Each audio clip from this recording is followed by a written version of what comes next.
brief because I've had a bit of a shocker of a day, and I'm not in the best of frames of mind. I just want to talk to you very briefly about something that's got people in a bit of rep and roer, and that is the false Messiah, or the Jewish Messiah, or whatever title you preferred to give.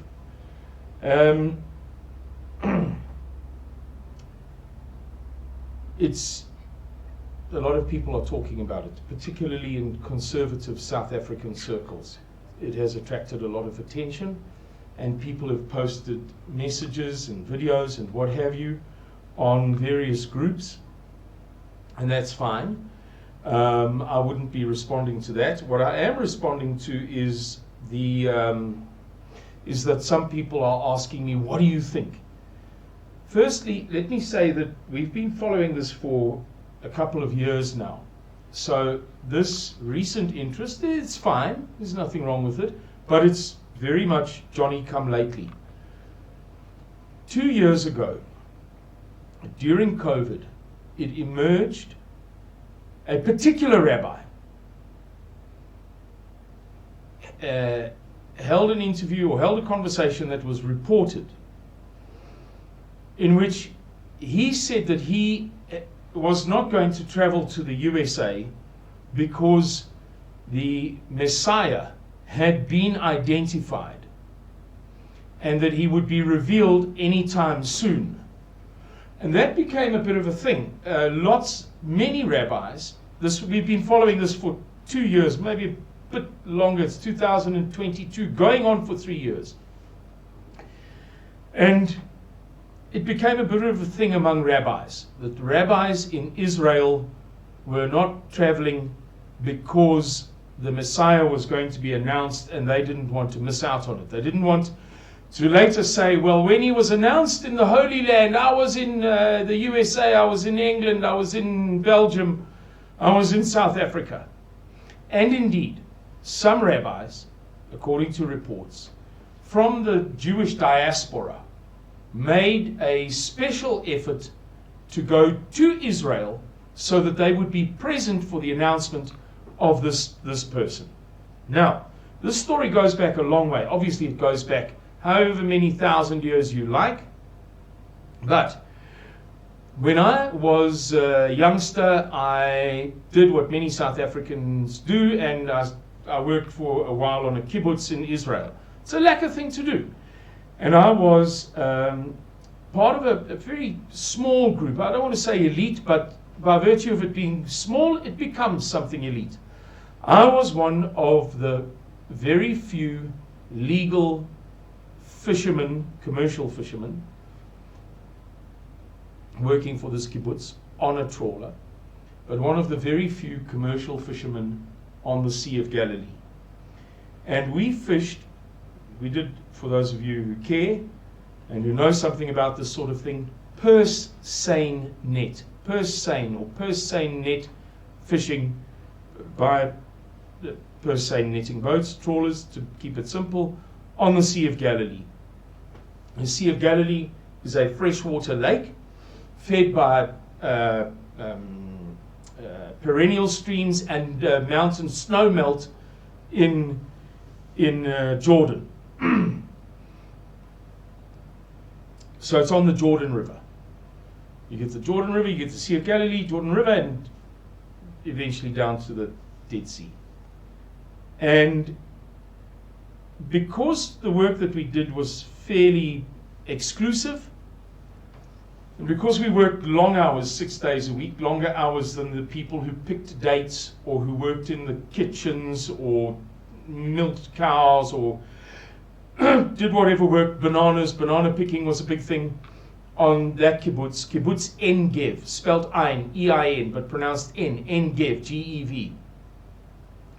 And because, the hours were longer and the group was smaller, when we came in the afternoons, having spent the day fishing for St. Peter's fish, supposedly, myth has it, or legend has it, that it's the fish that Christ shared with the 5,000 and the 3,000, and the fish that St. Peter was catching, or Peter was catching when Christ approached him, and it was the fish that was in the net that it cast your net to the other side, and you, right. And they are exceptionally expensive. They're only about this big, but quite deep.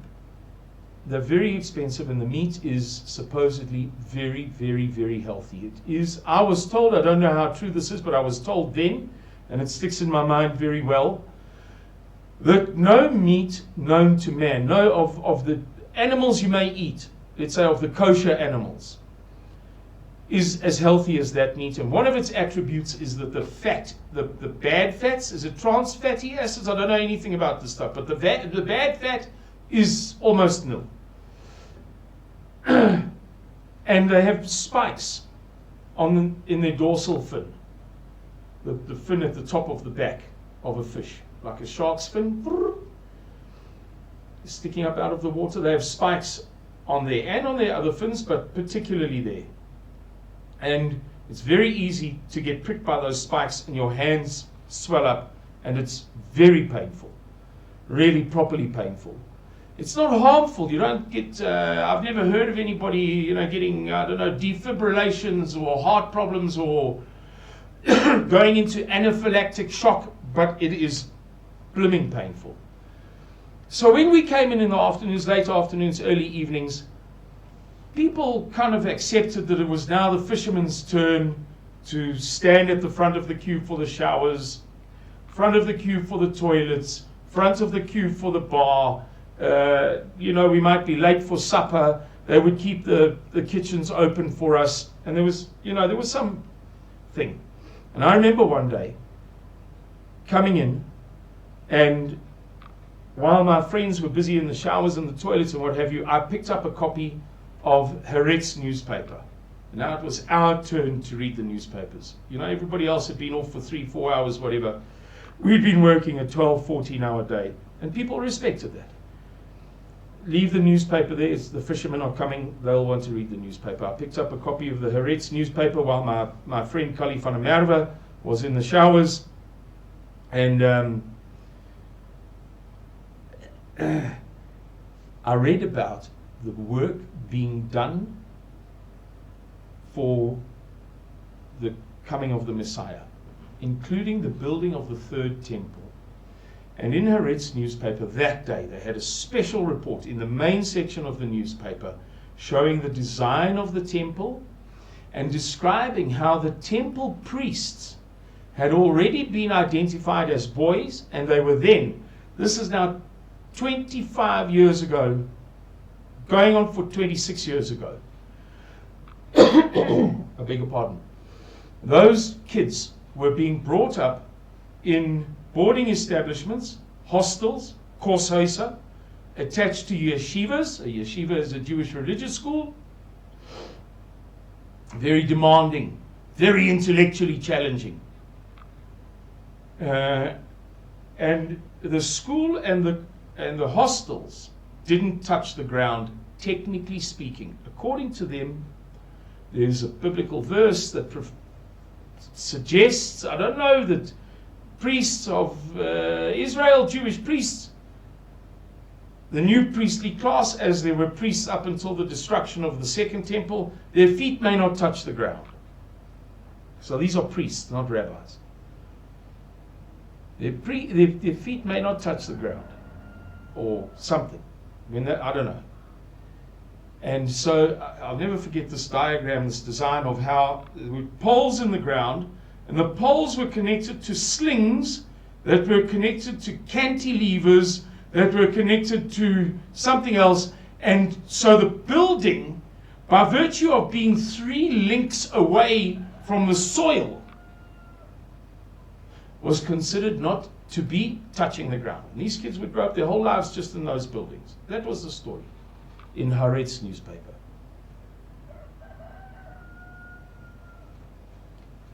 2 years ago, 3 years ago, going on for 3 years ago, it comes out that the Messiah is coming any moment now. The next thing we hear, but I've followed this thing for years, the next thing we hear, he has introduced himself to Rabbi somebody or other, and Rabbi somebody or other has told another rabbi. This is really how the story went.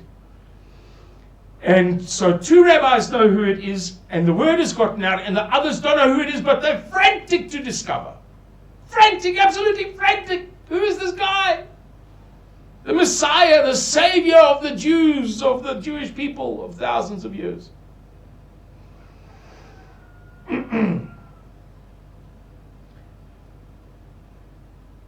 And it recently came out, and there wasn't much need to cover it, but it seems that it has piqued the interest of many people. Many, many people. And there's a South African guy on YouTube who's giving it some coverage. I don't wish to insult you, sir, but I encourage you to perhaps be a little bit more precise and accurate on these things. You're covering it with all due respect and with no hatred. You're talking now about people's faiths. Huh? You're covering it in a fast and loose way. You don't have regard, as much regard as you should do, for precise and accurate facts on such an important matter. And I say that without hatred. You may be a better man than I, a better father, a better husband. I don't know you to hate you or to judge you, but your coverage is not in the greatest spirit of accuracy. So it has come out that the guy is a Jew from Spain, from the Haredi community. The Haredi are like the ultra-Orthodox. And his name is, it has been quoted as different things. Those things are not his name. Man, it's not his name. His name is Shlomo Yehuda, Solomon Judah. End of story. Yanuka Rav, Yanuka is his nickname. Rav is for rabbi. And Rav can take different forms. Like in Israel, you'll come across people called Moshe, Moshi, Moti, and so on. Forms of the name of the word Moses. And the same in Arabic, the same in English, the same in every language. In Arabic, Muhammad is rendered sometimes Mahmud, Muhammad, Muhammad, Ahmad. Right. Rav is a form of the word rabbi. End of story, klar. Yanuka is a nickname. It means prodigy. Now, in English, there are two very similar words. I know it's confusing to Afrikaners, the words prosecute and persecute. Because they you know what I mean? It is confusing. Really, there's nothing wrong with being confused. But they mean totally different things. In the same way, the words protégé and prodigy share a root. The root is from Romance languages. That is to say, the languages of Italy, France, Rhetish, Romansh, Portuguese, Spanish, and Walloon. Right.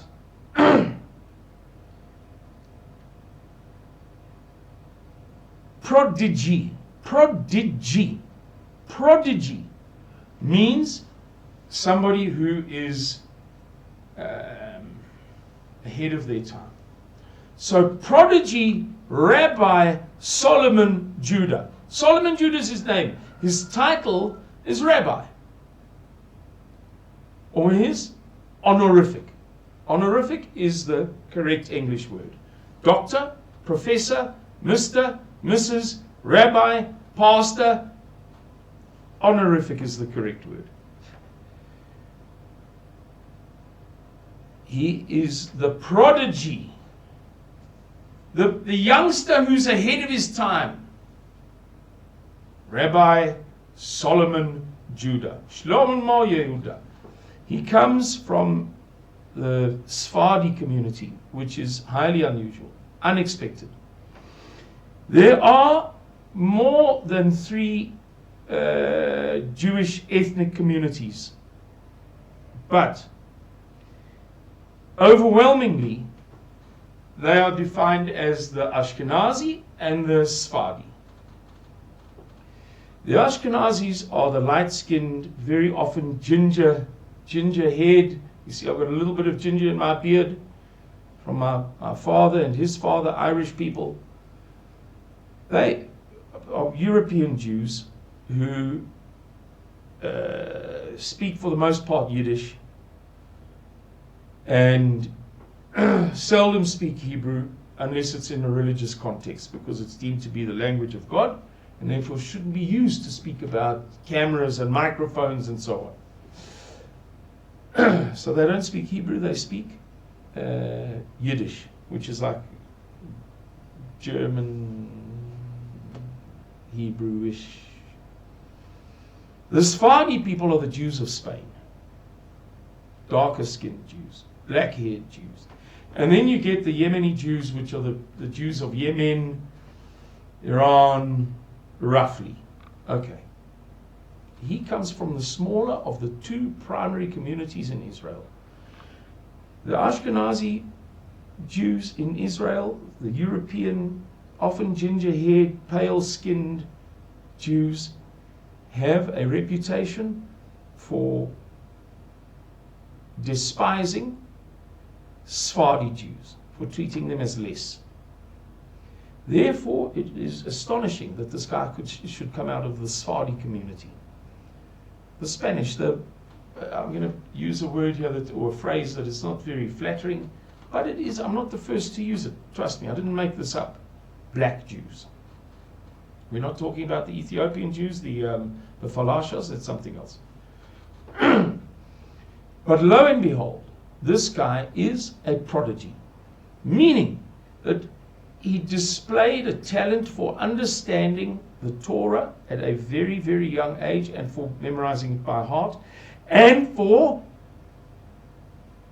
inculcating it or assimilating it, meaning he didn't just memorize it, but he has taken it so deeply into his mind that he's able to place it perfectly in the jigsaw puzzle. So when you ask him about it, he gives you the correct answer. He doesn't just regurgitate a verse. The book of Jehoshaphat, number 27, verse 12, blah, blah, blah, blah, blah. No, he can tell you the deepest meaning of that verse and the numerological significance of it.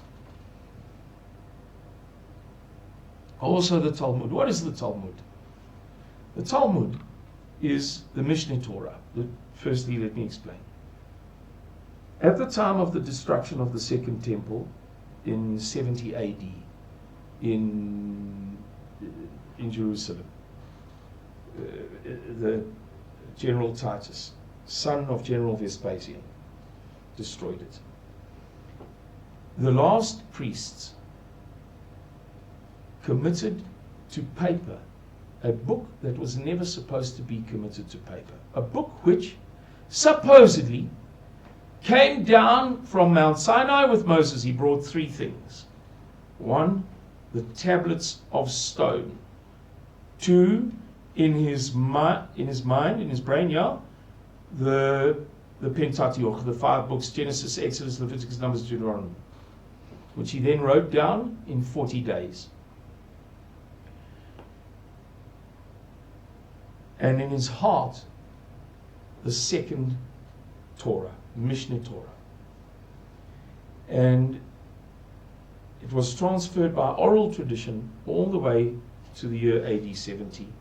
And then it was written down because the Romans wiped out the majority of the Jews, the priests were wiped out, and they decided that they better put it on paper. Now, there is some controversy about that. People will talk to you about Talmud Yerushalmi, Talmud Bavli, the debates. It doesn't matter. You can believe them and not me. It's okay. Really, I mean that sincerely. I'm just giving you one simple version of this story. Later, there was a commentary called the Gemara placed on top of that Talmud, the Mishneh Torah, the second law, Meaning second as in 2 rand is better than 1 rand. My second rand, oh, you don't have a second rand, you've only got, oh, dear me, isn't it too bad I'm richer than you? Not my second rand as it came last. No, it's the rand that made me 1 rand richer in the stack. The Mishneh Torah, the senior Torah. Okay. And this guy, Shlomo Yehuda, this Sephardi Haredi Jew, ultra-Orthodox Jew from the Sephardi community. He's 33 years old, not 32. And it's a small mistake, but it's not 32. People have birthdays too.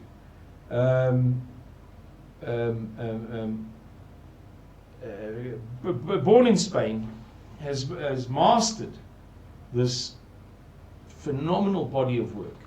And it is phenomenal. Knows every word, knows every commentary. Phenomenal. Absolutely phenomenal. It is almost without dispute that there is no human being like him alive today. And there may be somebody secretly, but in terms of known people, nobody to compare to him. And he is being, as it were, taken to heart as the new Messiah. That's who it is. Now, please don't send me a WhatsApp message telling me that he's the false Messiah. I'm on your side. I'm a Christian. I know. I've been following this stuff for a long time. I understand he's not our Messiah. I get it. But some people are fascinated by this thing. Absolutely fascinated. They can't bear it. Day and night. It's keeping them awake. Yeah, it's a big thing. It's a very big thing.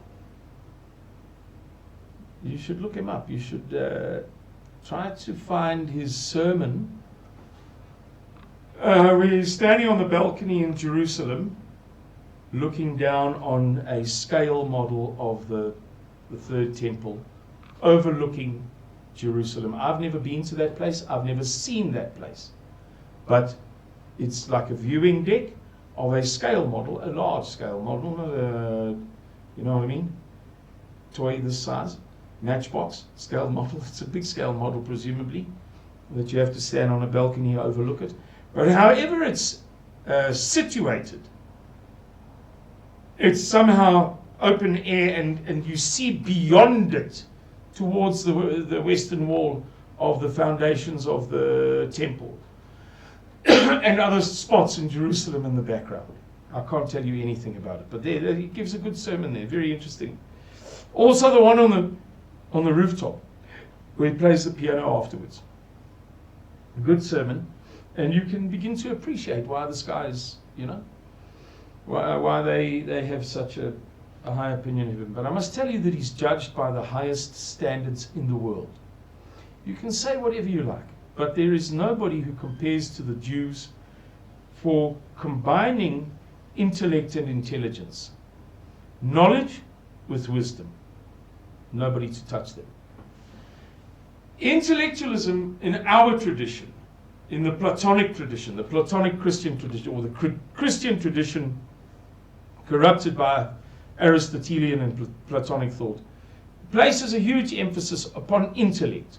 You read something, it says boys can be girls, girls can be boys, males can be females, females can be, and you believe it. They don't go for that.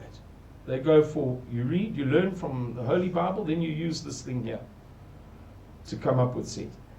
And so the people by whom he's judged are rabbis of the most towering intellect and intelligence. Therefore, he must be phenomenally special. And it's interesting to hear him talk. So that's the story. Guys, we are aware of this. We're watching it. We've been watching it for years. I spoke to Mr. Miller about it. Don't want to say 2.5 years ago, but I could be exaggerating. Maybe 2 years ago. So yeah, let's see what comes of it. But I wouldn't get as worked up as most people, because this is a fashionable thing, and I don't say this unkindly. I have the greatest respect, as those who know me will tell you, for those who observe laws and rules and things like that. But it's a new thing. The day before yesterday, you never heard of this. 30 years ago, I was the only non-Jew, non-Seventh-day Adventist that I knew of who believed that he should keep Saturday as the Sabbath. I'm not trying to convince you, I'm just saying. The day before yesterday, this became a hit movie. People seem to forget, and I'm making a point here, I'm not just being ugly. People seem to forget, because they didn't know in the first place, that the same thing happened 20 years ago. Menachem Mendel Schneerson, they were convinced, absolutely convinced. You can still see the videos all across the internet. This is the Jewish Messiah, and no mistake can be made. The Lubavitcher is Moshiach. So, in my short little lifetime, I'm seeing this for the second time, you know. It wasn't exciting then, it's not exciting now. If it becomes substantial, yeah, that's a different thing. You know? Then we can talk more, but this has already happened in not even living memory, 10 years ago, man. A little bit more, 14. But anyway, guys, thank you very much for watching this video. I hope that it helps somebody. I hope that somebody watches this and says, oh, okay, well, that gives me some sense of perspective. I've been getting all of this stuff on my cell phone, and I didn't know what to make of it. All right, now I know. Okay, now I can get on with my day without, you know, falling prey to drama. Okie dokes. Everybody, thank you very much. Goodbye, and God bless all of you for the time that lies very shortly ahead of us. Bye-bye.